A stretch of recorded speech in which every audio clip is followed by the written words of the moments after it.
പകർച്ചപ്പനി പ്രതിരോധ പ്രവർത്തനങ്ങളുടെ നിയോജകമണ്ഡല തലത്തിലുള്ള ഏകീകരണം നടത്താനും കൂടുതൽ പ്രവർത്തനങ്ങൾ സജീവമാക്കുവാനുമായാണ് മോൻസ് ജോസഫ് എംഎൽഎയുടെ നേതൃത്വത്തിൽ കടുത്തുരുത്തിൽ ജനപ്രതിനിധികളുടെയും ഉദ്യോഗസ്ഥരുടെയും യോഗം വിളിച്ചുയർത്തത്. നിയോജകമണ്ഡല തലത്തിൽ നടത്തുന്ന പ്രവർത്തനങ്ങളുടെ തീരുമാനങ്ങൾ സ്വീകരിക്കുന്നതിലേക്കായാണ് എംഎൽഎ അധ്യക്ഷത വഹിച്ച യോഗം വിളിച്ചുയർത്തത്. മോൻസ് ജോസഫ് എംഎൽഎ മുൻകൈയെടുത്താണ് കടുത്തുരുത്തി നിയോജകമണ്ഡലം പ്രദേശത്തുള്ള പഞ്ചായത്ത് പ്രസിഡന്റുമാരുടെയും വിവിധ മെഡിക്കൽ ഓഫീസർമാരുടെയും ഉദ്യോഗസ്ഥ പ്രമുഖരുടെയും ഉൾപ്പെടുത്തിക്കൊണ്ട് യോഗം കടുത്തുരുത്തി പഞ്ചായത്ത് കമ്മ്യൂണിറ്റി ഹാളിൽ ക്രമീകരിച്ചത്. യോഗത്തിൽ ഇതുവരെയുള്ള പഞ്ചായത്ത് തല പ്രവർത്തനങ്ങളുടെയും ബ്ലോക്ക് പഞ്ചായത്ത് തല ക്രമീകരണങ്ങളുടെയും പ്രവർത്തനങ്ങൾ അവലോകനം നടത്തി. തുടർ പ്രവർത്തനങ്ങൾക്ക് പ്രാമുഖ്യം നൽകേണ്ടുന്ന മേഖലകളെ ചൂണ്ടിക്കാണിക്കുകയും കൂടുതൽ പ്രവർത്തനങ്ങൾ ക്രോഡീകരിക്കുകയും ചെയ്തു. പഞ്ചായത്ത് പ്രസിഡന്റുമാരും ജനപ്രതിനിധികളുമടക്കം തികഞ്ഞ പ്രാതിനിധ്യ സ്വഭാവം ഉൾക്കൊള്ളിച്ചുകൊണ്ടായിരുന്നു എംഎൽഎയുടെ യോഗം നടന്നത് എന്നുള്ളത് ഏറെ ശ്രദ്ധേയമാണ്. Uravalangad panchayat president T S. Ramadevi, Marangattupally panchayat president Belji Emmanuel, Uzhavoor panchayat president P L. Abraham,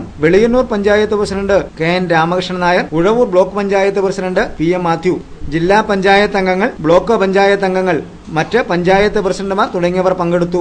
മുഴുവൻ മെഡിക്കൽ ഓഫീസർമാരുടെയും സാന്നിധ്യം ശ്രദ്ധേയമായിരുന്നു. ആയുർവേദ, അലോപ്പതി, ഹോമിയോ മെഡിക്കൽ ഓഫീസർമാരാണ് യോഗത്തിൽ പങ്കെടുത്ത് പ്രവർത്തനങ്ങൾ വിലയിരുത്തിയത്. വിവിധ തലത്തിലുള്ള ഉദ്യോഗസ്ഥരും യോഗത്തിൽ പങ്കെടുത്തിരുന്നു. തുടർ നടപടികളുടെ ഭാഗമായി മോൻസ് ജോസഫ് എംഎൽഎയുടെ നേതൃത്വത്തിൽ ഞായറാഴ്ച രാവിലെ 10-ന് മരങ്ങാട്ടുപള്ളി പഞ്ചായത്ത് പ്രദേശത്ത് ഭവന സന്ദർശനം നടത്തുവാനും ബോധവൽക്കരണ ശ്രമങ്ങൾ സജീവമാക്കുവാനും തീരുമാനമെടുത്തിട്ടുണ്ട്.